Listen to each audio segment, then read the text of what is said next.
இருக்கக்கூடிய திமுக நிர்வாகிகளிடம் நான் கேட்கிறேன், அண்ணா என்ன உங்க சொந்த வீட்டு பிள்ளையா நினைச்சுக்கோங்க, என் மேல கோவப்படாதீங்க, நானும் உங்க மேல கோவப்பட்டு பேசல.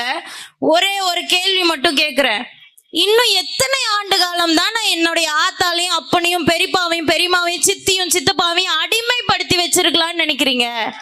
ஒரு வாய்ப்பு கொடுங்களேண்ணா, ஒரு வாய்ப்பு தான் கொடுங்களேன். ஆண்டுட்டீங்க இல்லைண்ணா, 56 வருஷம்னா, மொத்தமா 60 வருஷம் ஆண்டுட்டீங்கண்ணா. இன்னும் என்ன பண்ண காத்துக்கிட்டு இருக்கீங்க? என்னுடைய நிலவளம், நீர்வளம், கனிம வளம், காட்டு வளம் அத்தனையும் சுரண்டிக்கிட்டு இருக்கீங்கல்ல, இன்னும் என்ன பாக்கி இருக்கு? இன்னும் எதுக்காக காத்துக்கிட்டு இருக்கீங்க? என் மக்களை கையேந்த வைக்காதீங்க. தன்மானத்தை பத்தி பேசுறீங்க, அப்புறம் ஏன் கையேந்த வைக்கிறீங்க? சுயமரியாதையை பத்தி பேசுறீங்க, அப்புறம் ஏன் 5க்கும் 10க்கும் வேட்டிக்கும் சேலைக்கும் கையேந்த வைக்கிறீங்க? நீங்க நல்லாட்சி கொடுத்திருந்தீங்கன்னா, நீங்க சொன்ன விஷயத்தை செஞ்சிருந்தீங்கன்னா